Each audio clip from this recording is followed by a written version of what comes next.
بسم اللہ الرحمن الرحیم۔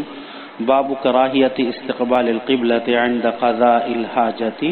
یہ باب ہے قضاء حاجت کے وقت قبلہ کی طرف رخ کرنے کی کراہیت کے بیان میں۔ سب سے پہلی حدیث حدثنا مسدد بن مسرہد حدثنا ابو معاویہ عن الاعمش عن ابراہیم عن عبد الرحمن بن یزید عن سلمان قال قیل له لقد علمکم نبیکم کل شیء حتى القراءة قال اجل لقد نهانا ان نستقبل القبلة بغائط او بول وألا نستنجي باليمين وألا يستنجي أحدنا بأقل من 3 أحجار أو نستنجي برجيع أو عزم۔ دیکھیں اس حدیث کا ترجمہ یہ ہے کہ مسدد بن مسرہد، ابو معاویہ، اعمش، ابراہیم، عبد الرحمن بن یزید حضرت سلمان فارسی رضی اللہ تعالی عنہ سے روایت کرتے ہیں کہ کسی نے ان سے کہا کہ تمہارے نبی کریم صلی اللہ علیہ وسلم نے تم لوگوں کو تمام اشیاء سکھا دی، یہاں تک کہ پیشاب پخانہ بھی سکھا دیا۔ حضرت سلمان رضی اللہ تعالی عنہ نے کہا کہ ہاں،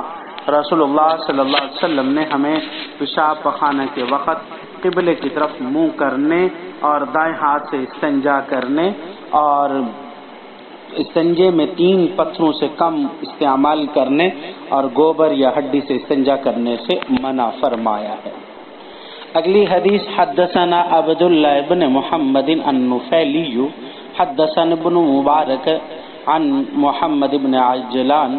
عن القعقاع بن حکیم عن ابی صالح عن ابی ہریرہ رضی اللہ تعالی عنہ قال قال رسول اللہ صلی اللہ علیہ وسلم انما انا لکم بمنزلۃ الوالد اعلمکم فاذا اتى احدکم الغائط فلا يستقبل القبلة ولا يستدبر ولا يستطب بيمينه وكان يأمر ب3 أحجار وينهى عن الروس والرمة۔ دیکھیں یہ حدیث عبداللہ بن محمد نفیلی بن مبارک، محمد بن عجلان، قعقاع بن حکیم اور ابو صالح حضرت ابی ہریرہ رضی اللہ تعالی عنہ سے روایت ہے کہ رسول اللہ صلی اللہ علیہ وسلم نے ارشاد فرمایا کہ میں تم لوگوں کے لیے باپ کی طرح ہوں اور میں تمہیں دینی ضرورت کی تعلیم دیتا ہوں، پس جب تم میں سے کوئی بیت الخلاء میں جانے لگے تو وہاں جا کر نہ تو قبلے کی طرف رخ کرے اور نہ ہی پشت کرے اور نہ ہی اپنے دائیں ہاتھ سے استنجا کرے۔ رسول اللہ صلی اللہ علیہ وسلم نے ہمیں 3 پتھروں سے استنجا کرنے کا حکم دیا اور آپ گوبر اور لید سے استنجا کرنے سے منع فرماتے تھے۔ اگلی حدیث حدثنا مسدد بن مسرہد حدثنا سفیان عن زہری عن عطا بن یزید لیثی عن ابی ایوب روایتا قال اذا اتیتم الغائط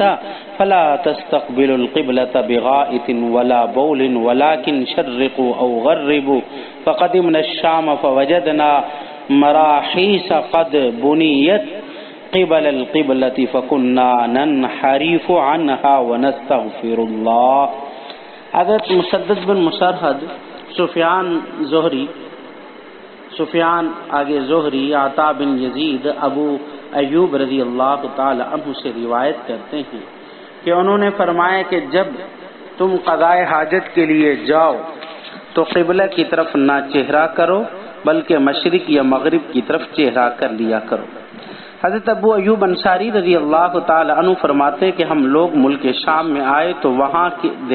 دیکھا کہ وہاں بیت الخلاء قبلہ رخ بنے ہوئے ہیں،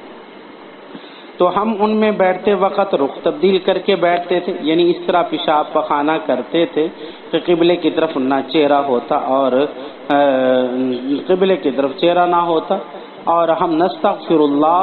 اور پھر توبہ بھی کرتے رہتے تھے۔ دیکھیں ذرا اس باب کے تحت ہم 4 باتیں بیان کریں گے۔ سب سے پہلے نمبر پر لغوی تحقیق، دوسرے نمبر پر کچھ مسائل فقہیہ، اور تیسرے نمبر پر فوائد حدیث، چوتھے نمبر پر قال ابو داؤد۔ سب سے پہلی بحث دیکھیں، حدیث میں ایک لفظ آیا ہے حتی القراءۃ، امام خطابی علیہ رحمہ فرماتے ہیں کہ اس کو دو طرح پڑھا جا سکتا ہے، خا کے فتح اور مد کے ساتھ بھی پڑھا جا سکتا ہے، اور دوسرا طریقہ یہ ہے کہ خا کے کسرہ کے ساتھ اور بغیر مد کے بھی پڑھا جا سکتا ہے، اور ان دونوں کا معنی ایک ہے، یعنی پخانہ کرنا یا پخانے کے لیے بیٹھنا۔ رجی کسے کہتے؟ رجی یہ پیشاب پخانے کے لیے لفظ استعمال ہوتا ہے، اور یہ رجا سے مشتق ہے، اس کا معنی ہے لوٹنا، چونکہ غذا بھی اپنی اصلی حالت سے گندگی کی طرف لوٹ جاتی ہے، تو اس لیے رجی کا اطلاق ان تمام کی، یعنی جانوروں کی، انسانوں کی، جو گائے بھینس بکری ان کا جو بھی فضلات ہیں ان کی نجاست ہے، ان پر یہ لفظ رجی کا استعمال ہوتا ہے۔ آگے ایک رما کا لفظ ہے، رما کہتے ہیں بسیدہ ہڈیوں کو، پرانی ہڈیوں کو۔ مراحیز جمع ہے مرحاز کی، مراحیز جمع ہے مرحاز کی، اس کا معنی ہے بیت الخلا۔ اصل میں اس جگہ کا نام، یہ اس جگہ کا نام ہے جہاں کچھ دھویا جائے، کیونکہ بیت الخلا میں بھی سبیلین کے بعد فراغت کے اعضاء کو دھویا جاتا ہے، اس لیے اس کو مرحاز کہا گیا ہے۔ دیکھیں ان احادیث جو ہم نے ابھی حدیث بیان کی ہیں، ان احادیث میں جو ہدایات دی گئی ہیں وہ استنجا کے احکام کے متعلق آداب بیان کیے گئے ہیں۔ تو اب ہم دوسری جو بحث پڑھیں گے فقہی مسائل کی پڑھیں گے۔ فقہی مسائل میں ایک سب سے اہم مسئلہ ہے حکم استقبال و استدبار، حکم استقبال و استدبار قبلہ، یعنی پیشاب پخانہ کرتے وقت قبلے کی طرف منہ اور قبلے کی طرف پیٹ کرنا، یا صرف پیٹ کرنا یا صرف منہ کرنا، اس کا شرعاً کیا حکم ہے؟ اس کے بارے میں کل 8 مذاہب ہیں۔ نمبر 1 دیکھیں، استقبال و استدبار مطلقاً ممنوع ہیں۔ استقبال قبلہ پیشاب پخانے کے وقت اور استدبار قبلہ یعنی پیٹ کرنا یہ مطلقاً ممنوع ہیں۔ یہ کن کے نزدیک یہ مذہب ہے؟ امام یہ حضرت سیدنا ابی ہریرہ رضی اللہ تعالی عنہ، حضرت عبداللہ بن مسعود رضی اللہ تعالی عنہ، حضرت ابو ایوب انصاری رضی اللہ تعالی عنہ، حضرت سفیان ثوری، ابو حنیفہ، امام محمد ابن حزم ظہری کے نزدیک یہی ہے۔ اچھا، ہم نے کہا نا کہ مطلقاً ممنوع ہے، مطلق کا مطلب کیا ہے؟ مطلق کا مطلب یہ ہے کہ پیشاب پخانہ کرنے والا خواہ کسی صحرا کھلے میدان کے اندر پیشاب پخانہ کر رہا ہو تب بھی استقبال قبلہ اور استدبار قبلہ ممنوع ہے، خواہ وہ بنیان کسی عمارتوں کے اندر یا کسی عمارت والی جگہ آبادی میں وہ پیشاب پخانہ کر رہا ہو، تو اس صورت میں استقبال قبلہ اور استدبار قبلہ دونوں مطلقاً ممنوع ہیں۔ اس بارے میں دوسرا مذہب یہ کہ صحرا میں مطلقاً استقبال و استدبار قبلہ ممنوع ہے اور بنیان میں دونوں جائز ہیں، یعنی آبادی میں استقبال قبلہ استدبار قبلہ جب آگے دیوار ہو یا بیت الخلاء میں بیٹھا ہو تو جائز ہے، اور جب کھلے میدان میں صحرا میں ہو تو وہاں نہ پیٹ کرنا نہ منہ کرنا جائز نہیں ہے۔ یہ دوسرا مذہب ہے، اور یہ دوسرے مذہب کے جائز قائل کون ہیں؟ یہ کن کے نزدیک ہے؟ کہ امام مالک علیہ رحمہ، امام شافعی علیہ رحمہ، ابن عمر رضی اللہ تعالیٰ عنہ اور حضرت عبداللہ ابن عباس رضی اللہ تعالیٰ عنہ، فی روایت، ایک روایت کے مطابق احمد بن حنبل علیہ رحمہ بھی ہیں، یعنی امام احمد بن حنبل سے ایک روایت یہ مذہب ثانی والوں کی بھی ہے، ان کے مطابق ان کا مذہب ہے ایک روایت کے مطابق۔ آگے مذہب ثالث، تیسرا مذہب استقبال قبلہ مطلقاً ممنوع ہے، خاص صحرا میں ہو یا بنیان میں ہو،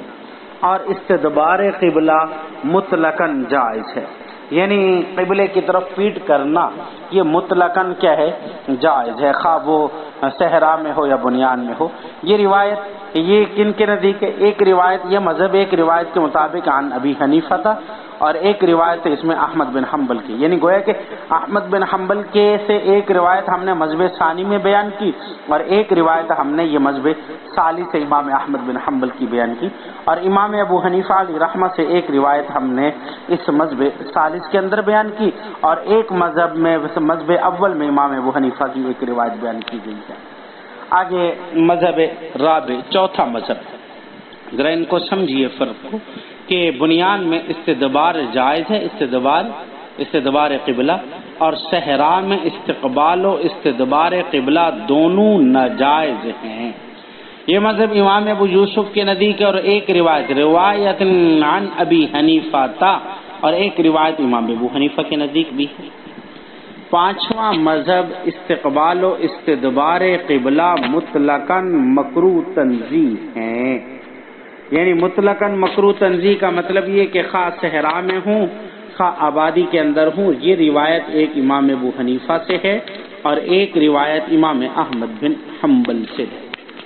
چھٹا مذہب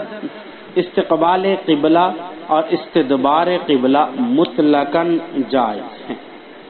یعنی آپ صحرا میں ہوں یا آبادی میں ہوں، دونوں صورتوں میں استقبال قبلہ بھی جائز ہے اور استدبار قبلہ بھی جائز ہے۔ یہ مذہب سیدہ عائشہ صدیقہ رضی اللہ تعالی عنہ کے نزدیک اور حضرت عروہ بن زبیر رضی اللہ تعالی عنہ کے نزدیک اور ربیعہ الرائی یہ شیخ مالک بن انس ہیں، یعنی امام مالک بن انس کے شیخ ہیں، اور امام داؤد الظہری کے نزدیک بھی یہی مذہب سادس ہے، چھٹا مذہب ہے۔ اچھا، پھر مذہب ساتواں مذہب استقبال و استدبار قبلتین کی طرف ناجائز ہے۔ قبلتین کا مطلب کیا؟ یعنی بیت اللہ ہے اور قبلہ اول بیت المقدس ہے، دونوں قبلوں کی طرف، بیت اللہ کی طرف بھی استقبال و استدبار جائز نہیں ہے اور بیت اللہ کی طرف بھی استقبال و استدبار جائز نہیں ہے۔ یہ ساتواں مذہب ہے، اور یہ مذہب علامہ ابن سیرین علیہ رحمہ کے نزدیک ہے اور ابراہیم النخعی علیہ رحمہ کے نزدیک یہ مذہب ہے۔ آگے آٹھواں مذہب استقبال و استدبار ممنوع ہیں،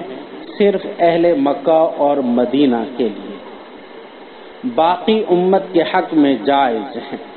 یعنی استقبال قبلہ اور استدبار قبلہ صرف اہل مکہ اور اہل مدینہ کے لیے ممنوع ہے، کہ اگر کوئی مدینہ کے اندر پیشاب خانہ کر رہا ہے تو اس کے لیے استقبال و استدبار قبلہ جائز نہیں، یا مکہ کے اندر پیشاب و پخانہ کر رہا ہے تو اس کے لیے استقبال و استدبار قبلہ جائز نہیں، باقی امت کے حق میں جائز ہے، باقی امت کے حق میں۔ یہ امام ابو عوانہ، یہ تلمیذ امام مزنی شافعی ہے، یعنی امام ابو عوانہ یہ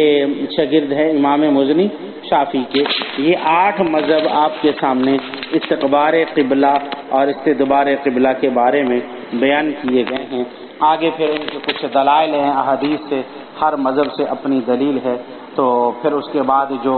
راجح مذہب ہے، پھر راجح مذہب کو بھی بیان کیا گیا ہے، اور پھر اس کے ساتھ ان کے جوابات بھی بیان کیے گئے ہیں۔ دعا کیجئے کہ اللہ رب العزت، انشاءاللہ آگے ہم پڑھیں گے مزید، دعا کیجئے کہ اللہ رب العزت ہمیں عمل کرنے کی توفیق عطا فرمائے۔ وما علینا الا البلاغ۔